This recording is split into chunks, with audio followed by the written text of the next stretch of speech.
In every generation, there is a chosen one. She alone will stand against the vampires, the demons, and the forces of darkness. She is the Slayer.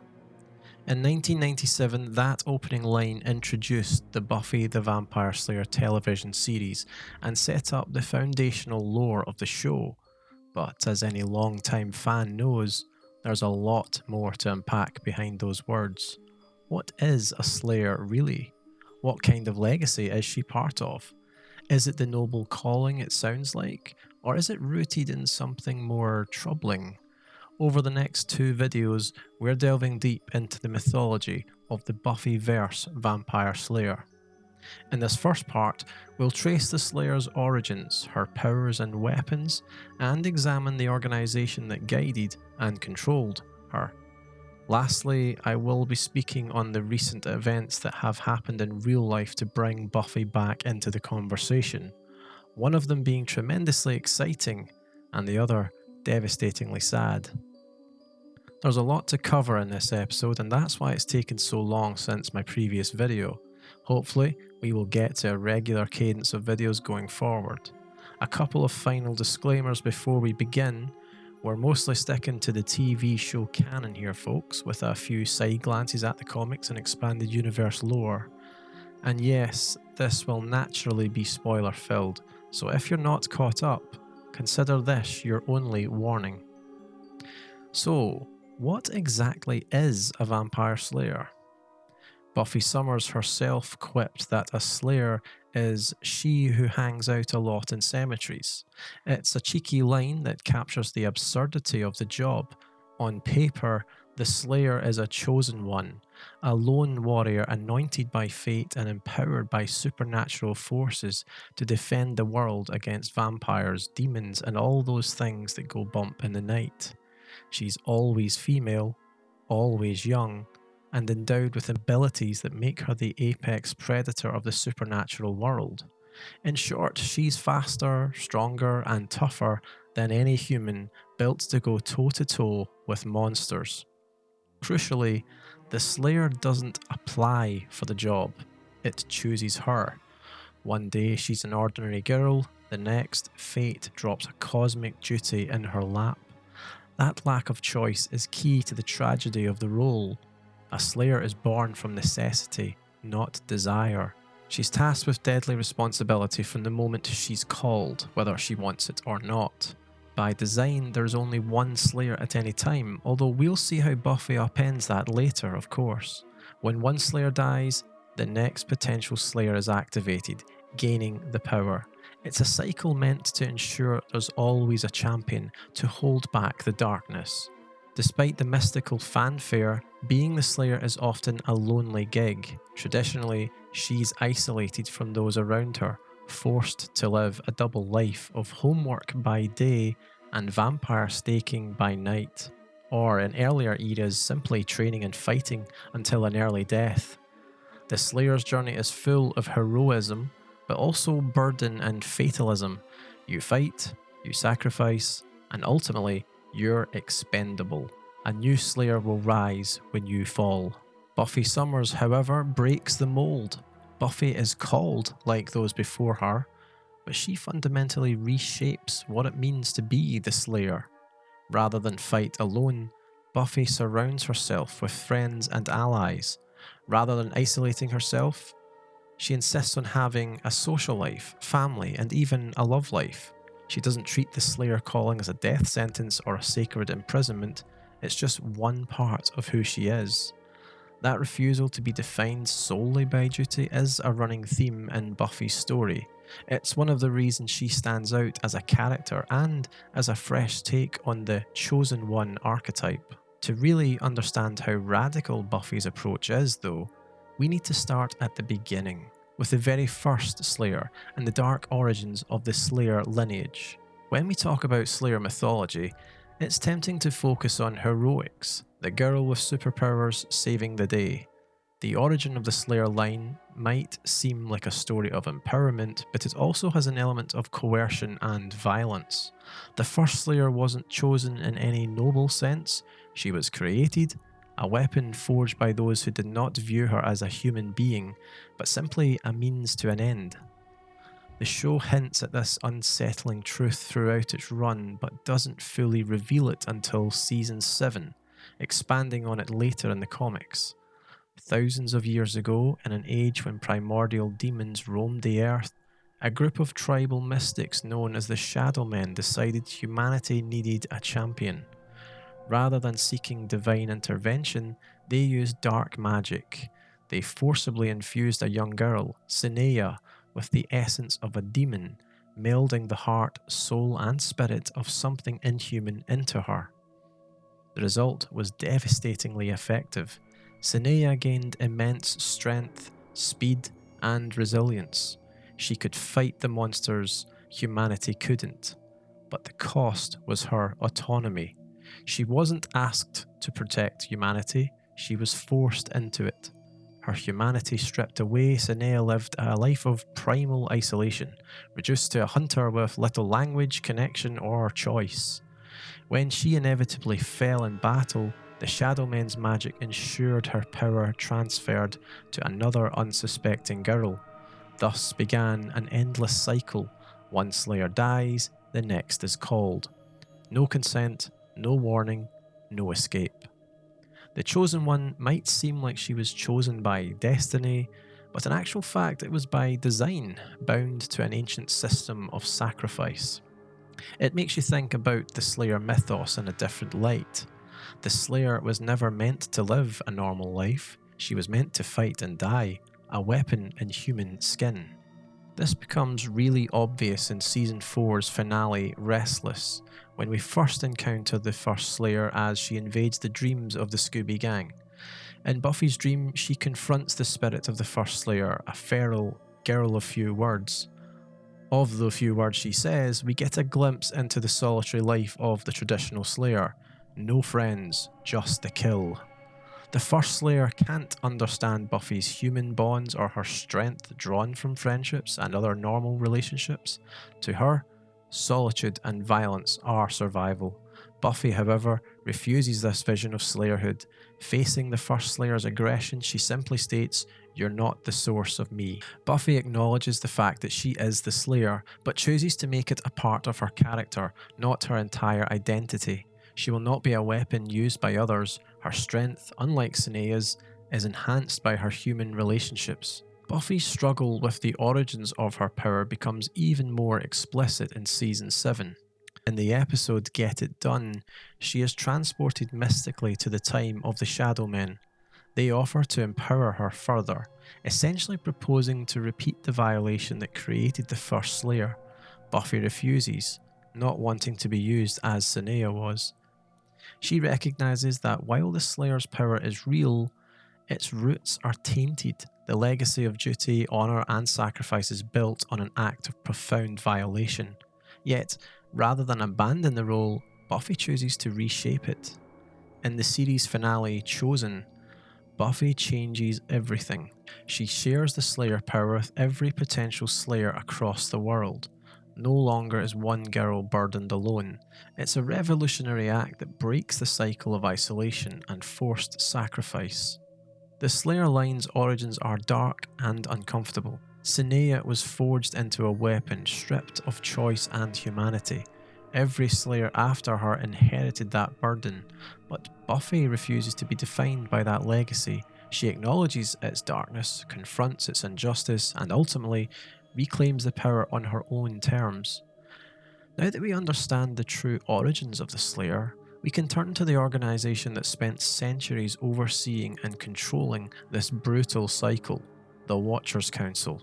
The legacy of those original Shadow Men didn't end with the first Slayer's death. Over time, their order evolved, or rather, formalised into the Watchers Council. On paper, the Council were the mentors and guides for the Slayer. In practice, they often acted more like handlers or even puppet masters.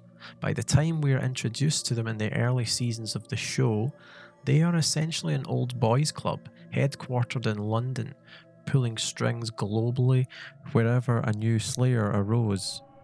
The Council would identify young potential Slayers through various arcane means, take them from their families or recruit them young, and train them rigorously, just in case they became the Chosen One.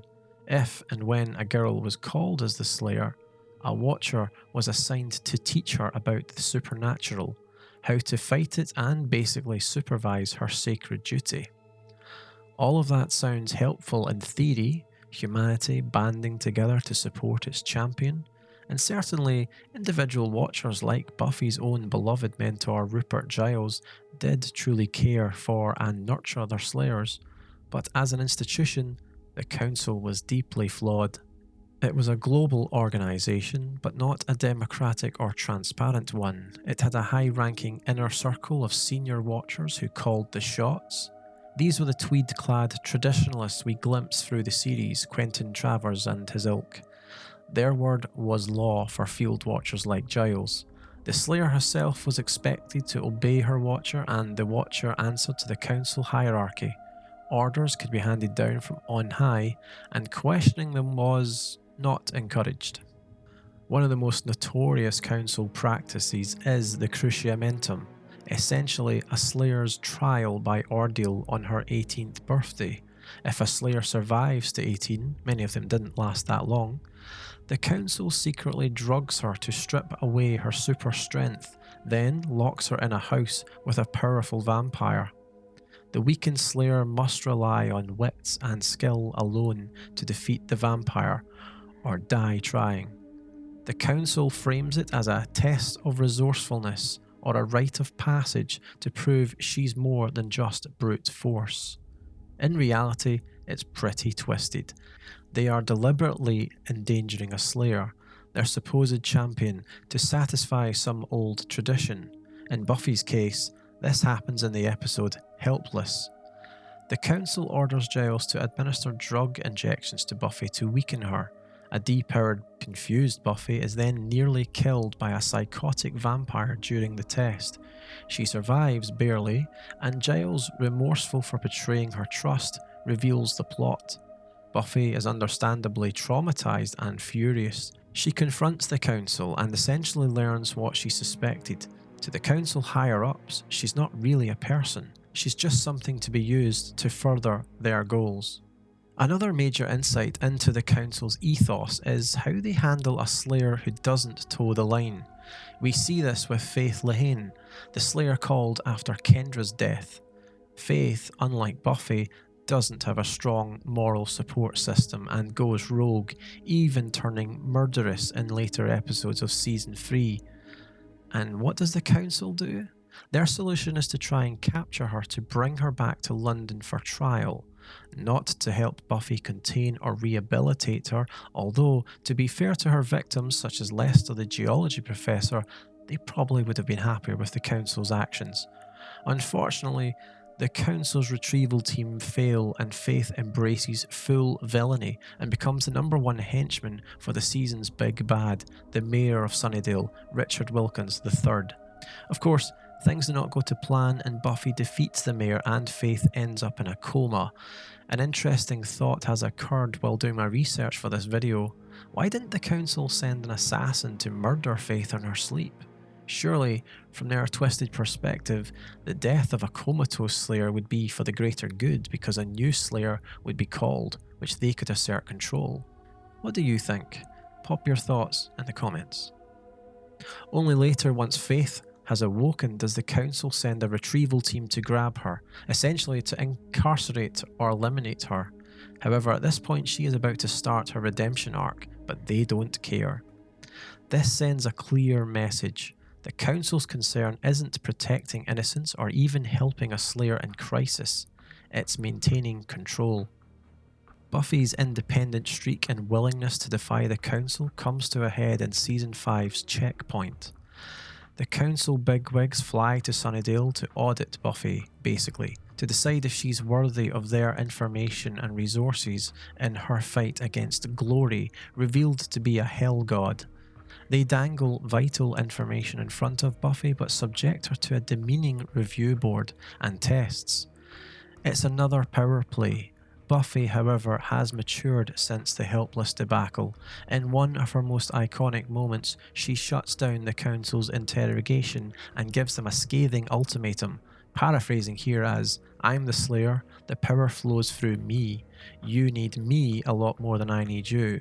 So here's how it's going to work. You're going to give me the info I require on my terms, or you can all pack up and go home. It's, excuse the pun, glorious. Buffy essentially fires the council, flipping their power dynamic, faced with the stark truth that without Buffy, they're useless. The council capitulates and agrees to her terms. This is a watershed moment. For the first time in history, as Giles later notes, a Slayer asserts authority over the Watchers' Council while still actively doing her job. It's not too much of a stretch to say that the Council started with the noble-sounding goal of guiding the Slayer, but over centuries it curdled into an institution more concerned with its own authority and traditions than the well-being of the young woman it purported to serve.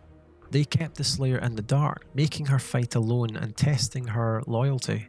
Buffy's tenure exposes their flaws. She calls out their secrecy, survives their cruel test, rejects their orders, and ultimately renders them obsolete. While not all Watchers were bad, Giles and a few others are examples of kind and brave souls. The Council, as a whole, was an antiquated power structure that Buffy outgrew and overturned.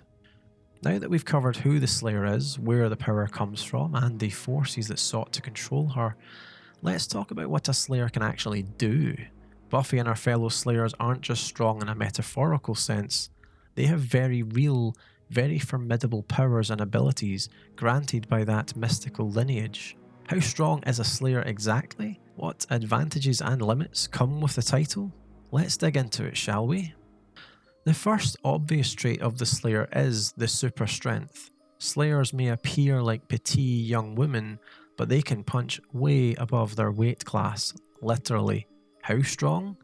The show gives numerous examples. Buffy in one episode lifts a heavy metal portcullis gate that a crowd of ordinary people together couldn't budge. In another episode, we see her humorously bend the barrel of a rifle with her bare hands. She can toss grown men or vampires across a room as if they were rag dolls. In the season 5 finale, she wields Olaf the Troll's warhammer, a massive enchanted hammer that even the vampire Spike struggled to lift, and swings it like it's a toy. These are levels of strength well beyond any human or even most vampires. There are a few demons and the aforementioned Hell God Glory who outmatch Buffy in raw strength, but those are the exceptions. Generally, if Buffy or another Slayer hits a creature, that creature is going to feel it a lot. Interestingly, the show implies that Slayer strength isn't purely muscle-based. In other words, it's mystical in nature. Buffy doesn't suddenly bulk up like a bodybuilder when called. Her strength defies her slight build. There's a magical component allowing her to hit with far more force than physics would normally allow. However, it does seem that she needs to train to maintain and hone it. Throughout the show, Giles makes Buffy train regularly. Slacking off can seemingly make a Slayer a bit rusty. So some fans have interpreted that it's as if the magic gives them enormous potential strength, which training and perseverance can amplify. Buffy and others have reflexes that let them react faster than any normal human, and even faster than most vampires, who themselves are quicker than humans. In combat, this means a Slayer can face multiple opponents and react to each in a blur. It often looks like she anticipates moves. Some of that could be mystical sixth sense, which we'll cover next. Buffy's fights are choreographed to show her doing flips, swift kicks, parries, moving like a seasoned martial artist on a super soldier serum. When it comes to the speed of Slayers in a general sense, the show is less clear. In some episodes, it appears that Buffy and Faith run at the speed of any normal human girl. However, occasionally it's suggested that Slayers can run faster than any Olympic sprinter, fast enough to catch up to or outrun vampires at least. Again, this ability needs honing. A distracted Slayer can be caught off guard. We've seen Buffy get sucker punched or surprised when her attention was split, so she's not magically on alert 360 degrees at all times. But when focused, her reaction time is nearly unbeatable. It's part of what makes a lone Slayer capable of taking on a group. She can evade one attacker's strike while simultaneously kicking another. While not Wolverine level, Slayers do heal faster and withstand damage better than normal humans.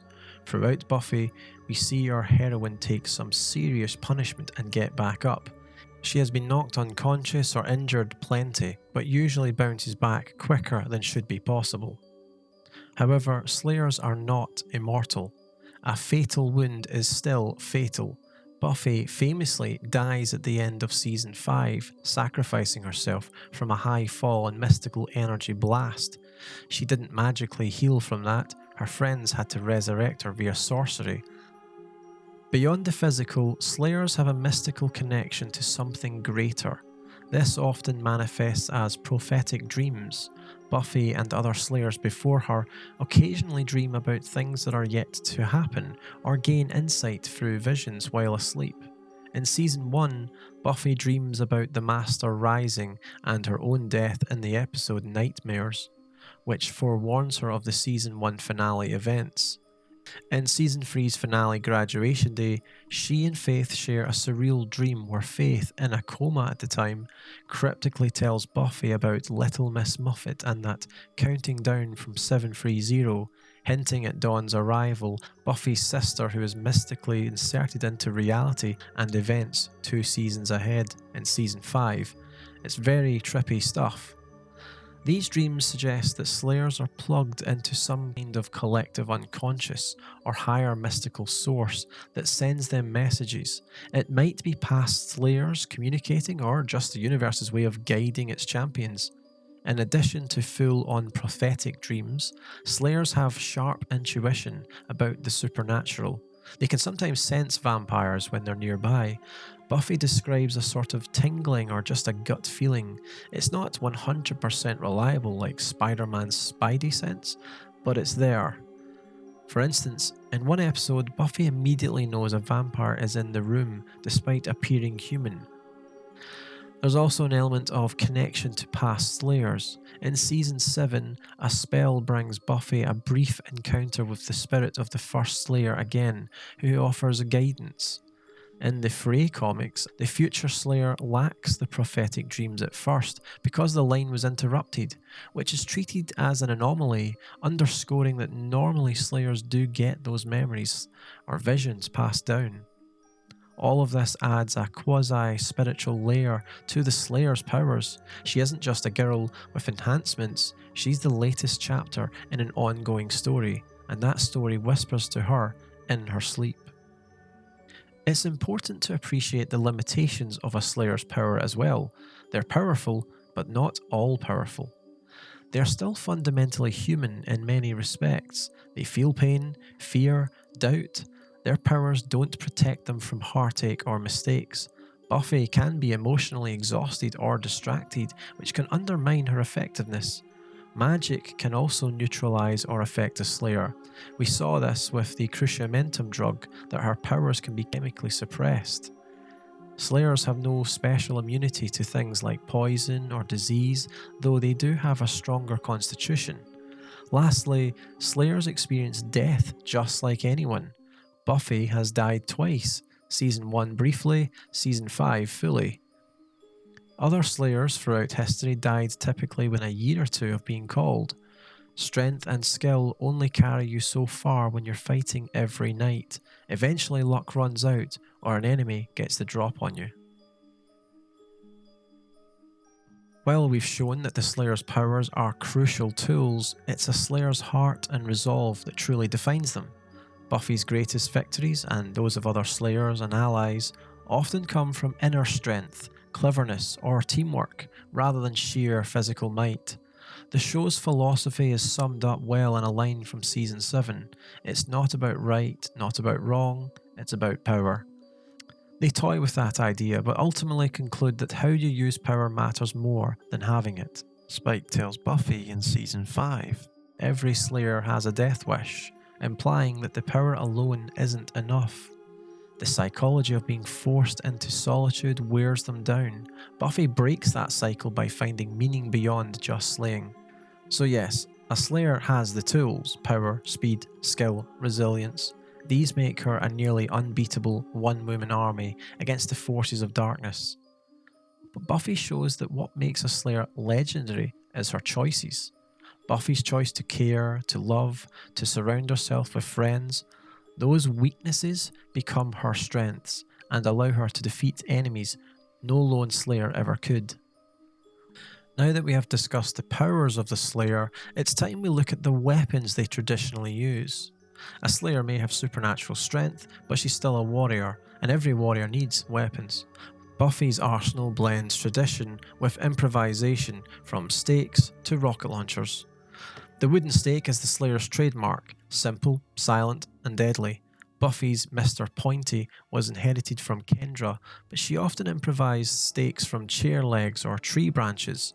Using one demands close combat, bringing risk but also a ritualistic finality. Crosses in holy water offer defense rather than offense. Crosses burn vampires on contact, holy water scorches them, buying precious seconds in a grapple. Buffy uses both strategically, though they're rarely her primary weapons. When vampires or demons prove resistant to staking, Slayers turn to blades.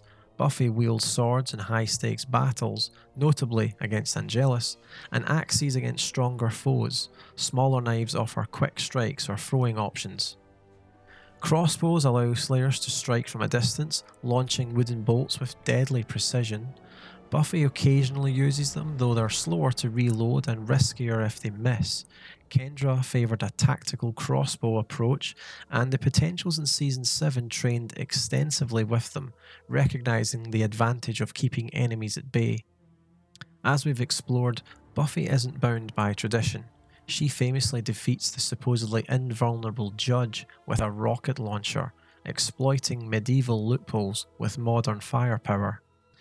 Season 7 introduces the Scythe, a weapon crafted by the Guardians for the Slayer, hidden from the Watchers. The weapon stands for something, a power passed from woman to woman, outside the Council's control. Buffy uses it both to defeat the Turok-an and to activate all Potentials, breaking the ancient one Slayer rule. Slayers traditionally reject guns. They're ineffective against vampires and disrupt the sacred nature of slaying. Although rogue Slayers like Simone Doffler embrace firearms in later comics, Buffy and her core allies stick to ancestral weapons. Having covered the Slayer's powers and the means by which she fights, we've got a solid grasp on how Slayers battle evil. In part 2, we'll zoom out and explore the Slayer in broader contexts, comparing Buffy to the vampire hunters of legend and fiction, diving into the moral grey areas her story introduces, and we'll also look at the female warriors in history that Buffy draws upon. If you're watching this in April 2025, keep an eye out for the next video dropping soon, and if you're watching it in the future and it's already out, check it out now. Before you go though, I wanted to briefly talk about the massive news surrounding Buffy that's happened since my first video in January. Firstly, the bombshell dropped in February that Sarah Michelle Gellar is producing a revival series of the show, with Oscar winner Chloe Zhao set to direct a pilot for Hulu and release next year. Outside of many of the returning executive directors like Gail Berman and Dolly Parton, no further details have been released in terms of setting, characters and returning cast. However, the one thing we do know is that Gellar will be returning as Buffy, but will likely be a supporting mentor character to a new Slayer. Naturally, the opinions of this news are as mixed as you can get. For many, this is the biggest and best thing to hear from the Buffyverse since the show ended in 2003. That world is so unique and interesting, with plenty stories to tell from different perspectives, that it would be exciting to see what the writers come up with. Of course, that's where opinions differ. Many fans have expressed online that this could tarnish the legacy of the original show, citing many examples of divisive returning series that have failed fan expectations years later. For some, the fact that series creator Joss Whedon will not be involved means the show will lack the essence of what made it so popular to begin with, citing the many times writers always gave credit to Whedon for in many of the episodes. My opinion on this is the former. As a huge Sarah Michelle Gellar fan, I can't deny that it will be exciting to see her play Buffy once more, and I am intrigued as to where they decide Buffy is in her life. I hope it's a happy place, she deserves it. It will also be interesting to see if they use any of the expanded lore from the comics, or how they explain the ending of Angel's 5th season, and if it had any impact on the lives of Buffy and friends. Speaking of friends, there are some questions on who else would return, but that can be a separate video. For now, I am cautiously optimistic of how they handle this, and in Sarah Michelle Gellar, I trust. Now to the second huge news that followed just weeks later, and this is still a sore one. Michelle Trachtenberg, who played Dawn in the series and was Buffy's younger sister, died in late February. She was 39 years old. As a Buffy fan, this was shocking and still difficult to accept, and from looking online, the Buffyverse fandom have similarly struggled with it. Trachtenberg was a huge part of the later seasons and played a pivotal role in season 5. Many fans are divided on the writing of Dawn's character, especially in the final 2 seasons. However, most agree that Trachtenberg brought a huge amount of relatability to the character and especially resonated with audience members who were younger siblings. I will cover the character Dawn in more detail in later videos, so I won't belabor this video. However, I do want to share my favourite Trachtenberg performance from the show. In the season 5 episode Blood Ties, Dawn finds out she is actually an ancient mystical key that was transformed into a human girl several months before, with everyone's memories fabricated to believe she has been around their entire lives. That may sound ridiculous as a plot point, and it certainly does having typed this out for this script, but Trachtenberg absolutely sells the devastation of the reveal. It gets me every time, how world-shattering it is. When she asks if her blood is she alive? Is she real? It's a fantastic scene, which I recommend you go back and watch. Since the news of her death, I've pored over fan sentiment and tributes from our fellow co-stars from things like Gossip Girl and Buffy, and unanimously she was lauded as a gifted worker, talented actor, writer, and an even more kind-hearted individual. It also saddens me that we will not see her in the Buffy revival show, as she clearly would have been an obvious character to bring back. Of course, the real people dealing with this tragic loss are her friends and family. To those I say, may she rest in peace, and our thoughts are with you. She has left us too soon. With that, I will end this video and look forward to paying more tribute to Michelle in later episodes. For now, thanks for watching and see you in part 2